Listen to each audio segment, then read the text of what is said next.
Hello there and welcome back to Forza Horizon 5, and we have our Lincoln Co. 03 that we need for the weekly challenge.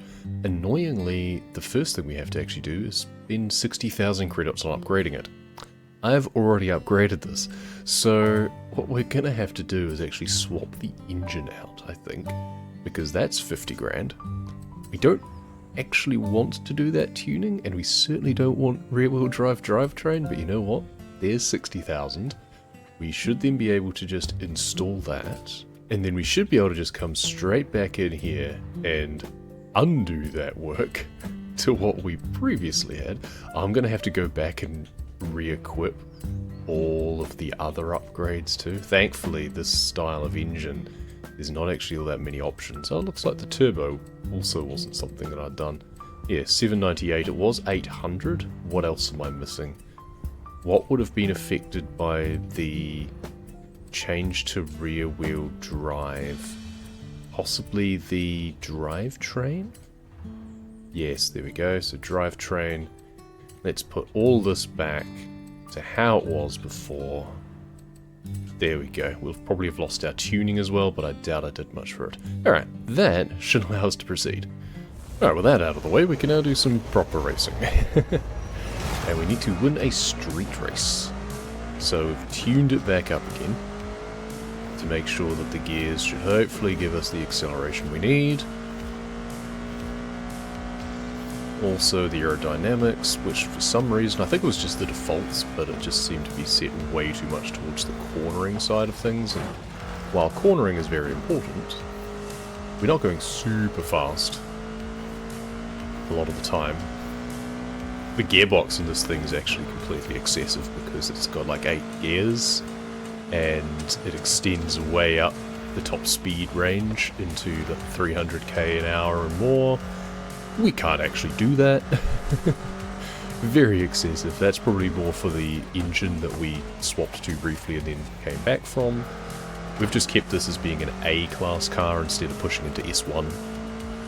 Just seems a bit excessive for this style of thing. I have plenty of S1 road races already, I don't need another.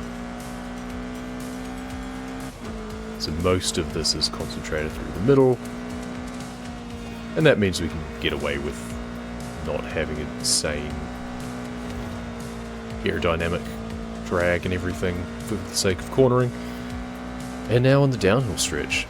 I really like this track. I wish it wasn't a street race specifically, so I wouldn't have to worry about other traffic, but it's a nice course through the mountain pass, just the north side of the volcano. Come screaming down the other side, and then wind our way through to the back side of the city. At least we got pretty lucky with the traffic there. We didn't have to worry about... saying that guy's right in the apex of where I wanted to turn. The others I got a bit more lucky on. But VW Beetle's always getting in the way. It's way too dark when I'm in that view. Actually, it's not much better in this view either, come to think of it. No, it is better. A bright blue bonnet. I do wish that the bonnet view did put you still on the side of the car for like the driving side instead of just in the middle, but it's fine. I mean, it is better when you've got like bonnet ornaments and stuff or designs. And this is our street race win. Not a series or anything, not a championship. Just had to do one and done. We'll see what the final challenge is. And of course, the final challenge is just taking a photo. A little bit anticlimactic there. Oh, we need to take a photo of Lamborghini at the volcano as well. Alright, well, maybe we just do that next.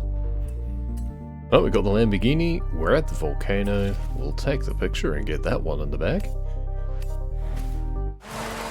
And now there is an S2 anything goes danger sign that we can try and make this work at.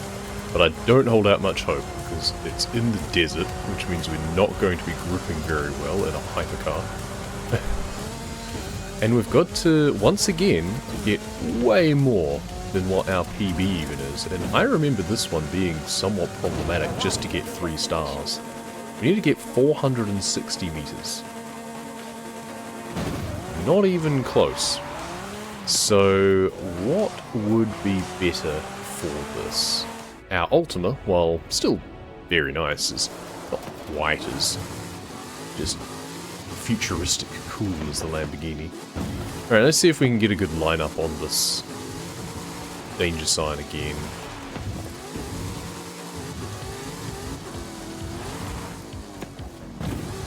We just jump too much before we even get to it that we can't build up speed. This is encouraging. Still not enough. A few moments later. Alright, let's try this from a different angle. The key point is that we want to be able to get more acceleration going before we hit this downhill stretch, and then scrubbed off a bit of our speed when we hit the ramp, but we were still going almost 270, which is pretty good. Ooh, not quite good enough. 445. UPB, no kidding. I wonder if I need to tweak my tuning further. 15 meters more. Just feels so close now. I wonder if the other thing that I should look at is maybe the tuning of, like, the gears. We're really min-maxing at this point. We have wasted so much time on this one thing for just 2 points. It is ridiculous. And we just can't get closer. It's that last 16 meters. What I'll likely need to do is just tune up a different hypercar, similarly to how I've done this one. And just try something that just has a better engine in general. A little longer than a few minutes later. So let's try something a bit more extreme now, shall we? This Rimac Concept 2 electric supercar that we won last week, I have given off-road racing tyres. Okay, it hit the ramp at 280. It almost did 300, except for the fact that we had a glitch, in fact. 486. There we go. Right. If in doubt, throw something completely ludicrous at the problem. Yeah, the only reason this isn't an X-Class is because I put the off-road race tyres on it, just to get that grip. I should point out that it's now daytime again. We spent a long time on that one thing for just 2 points. Not worth it. And we don't even get to use the Concept 2 for very long, because the next thing that requires S2 anything goes is a drift zone, and if we're going to do a drift zone, we're going to pull out a Formula drift car, and we're just going to pull out the Corvette. We've turned off all of the driver aids, we've got it locked in 4th gear. It's going to just slide all over this dirt track. It's not pretty. This is a very messy drift. It's barely a drift, to be honest, but we just need to get 100,000 points. Oh, we drove too straight for too long on that one. 100,000 points. Our PB is like 90,000. So we do need to do better than our PB once again. There's a bit of a theme developing here, in terms of having to exceed 3 stars and our PBs, but there we go, we've done it. So that'll do. But while we're here, there is also a daily challenge for earning 5 stars at any drift zones. Well, we definitely just got 3 stars from that one. So if we just go back the other way and get a similar score, we don't need to crack the 100,000. We know that 90,000 got us 3 stars from our previous PB. But we'll just have some fun with it, build up our skill chain again. Get another couple of stars. 60,000 is probably all I need, but it's fine. Going this direction actually feels better, and also being in 3rd instead of 4th, I think... Oh, we've run off the track, that's good. I think 4th was probably more than we needed. Somehow we've still managed to save it, and it didn't cancel us for going off the track. We're going to get another new PB. Almost 120,000, there we go. Well, that's definitely 3 stars. Now this should be interesting. This is the EventLab race, and it's extreme off-road as the vehicle category, but is mostly a road race. So that's weird. But, thankfully, we don't have any opponents, it seems, which is bizarre. It kind of bugs me when you have these EventLab things. Yes, Oh, I don't have my driver aids turned on again either from my drifting. Oops. Yeah. But it is weird when you have these EventLab events and then they just don't bother with AI for some reason. Strange. Okay, here's where the extreme off-road comes into it. Now we're doing a bit of a beach course. Well, that makes more sense then. It's actually not a bad course, I think, to be perfectly honest. And over a bridge that doesn't actually exist in the game. So they've been inventive. I like that. I've actually tried. I appreciate this. This whole section along here I don't think exists in the game. This is the bottom end of the runway. Okay, this bit's a little bit slapdash, but they've put some effort in. I can appreciate that. We've got another lap to do after this, which is probably excessive. I feel they could have just done it as a sprint and just done a one direction. That's alright. 2 laps is fine. 3 would be a bit much because it's quite a long track.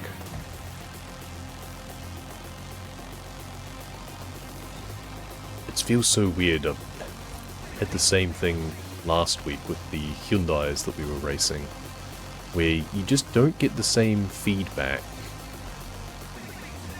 I just tried to change gear like an idiot. This is an electric car. That said, when you do the gear tuning for this, I think it does have like a second gear option. I can't remember. I know the Rimac did that I was just using before. When I looked in the tuning, it's got like second gear, but it's electric. I mean, it still makes sense to have some gearing perhaps, but this isn't so concerned with top speed. At 212 or whatever I was hitting, it's kind of good enough, I suppose, for most purposes. It's pretty rare that on a off-road track that you'd be exceeding that. This is just a weird hybrid. Instead of being extreme off-road, this is more of a like rallycross sort of thing. I mean, if I was tuning my vehicle in advance of the race, I'd have just swapped the off-road race tyres for just off-road tyres. But I haven't done anything to this vehicle yet. When I come to have to use it for cross-country races, then I will tune it up properly. But for now, it's just stock. Just made that corner. I should really make sure to put my driver aids back on before I start doing any of the seasonal championships, that's for sure. But after this one, there will be one more EventLab race to go, and that will be all the points we need for the halfway stage. And finally, the last EventLab race to get us points we need is a modern off-road race, apparently. It's got Mitsubishi versus Subaru, the classic contest. We'll see if we actually have any off-road segments. Also, my brakes are much better than I thought they were, it turns out. I just dabbed the brakes to try and get ready for the corner, and everyone overtook me again. Everyone seems pretty evenly matched. This is just B-Class, which, as I mentioned last week, B-Class feels like the most fun sometimes. You're not zooming around too fast. You've got a little bit more margin of error when it comes to opponents getting away from you. And especially on an off-road track, it's just slide it around a little bit. Have a bit of fun. Get the tail out. Get those show-off skills. Alright, fought our way to the front. Let's see if we can keep it clean. I've put obstacles in the way of you being able to cut the corners or anything. This is normal road surface, that's for sure, but they've peppered the area with different, like there's those big horizon pylons and stuff. Basically, those are the buffers that are stopping me cutting the corners, which I find a little bit rude, but...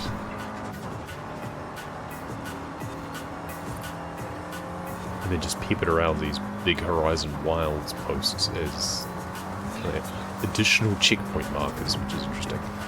Means you can see where you're going, I guess, on the track, but it's a very long lap as well. 2 laps. Each lap is going to be like 2.5 minutes. It's quite a long track. That's fine. I mean... Ooh, this is interesting. Okay, it looked like a straight line on the map. I wonder how the AI is going to fare through there. I think they're going to pile up. I very nearly did. Nope, they just sailed through. Never mind. Of course.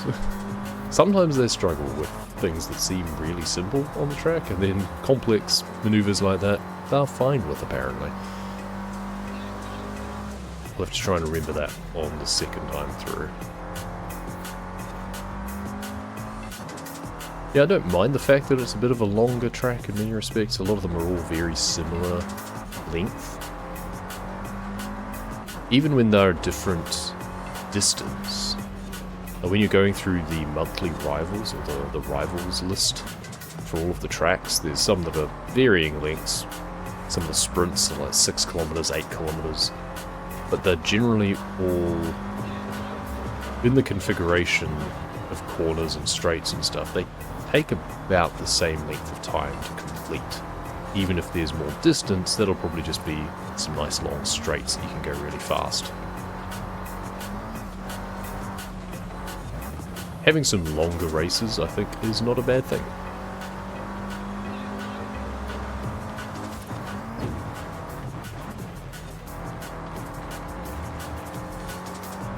Yeah, quite enjoying this race. I should design a few more of my own as well. I have put together a couple of extra EventLab creations.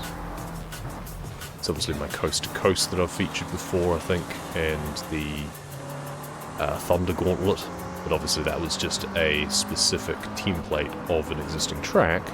The Coast to Coast was a completely original track. Doing a couple of original dirt tracks can be fun. Probably more the point-to-point rather than the laps, but you never know, because at least with lap races you can just increase the number of laps you want to do, if you so wish.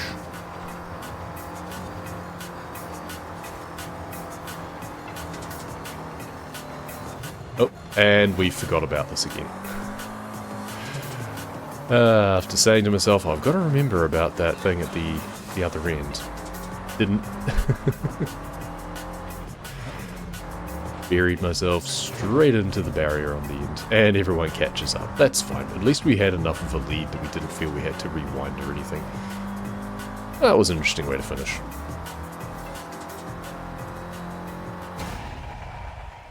And we have our 20 points for the season. And to get our remaining 20 points, as usual, we'll aim to do the seasonal championships. But then that'll leave us 5 points short. We do have more daily championships to go though. We seem to be fixated on the 2010s for some reason. We've got a Rally Monster challenge, Ferrari challenge, and then drive any 2010s vehicle, so that's going to be ticked off. I'm surprised I haven't already done that just accidentally. So that looks all fairly straightforward. That should get us the other 5 points that we need without having to resort to either the Trial or the Horizon Tour Co-op Championships. Which bothers me that it doesn't even have a prize associated with it. That's a bit rude. But that will be next episode. For now, thank you very much for watching, and we'll see you next time.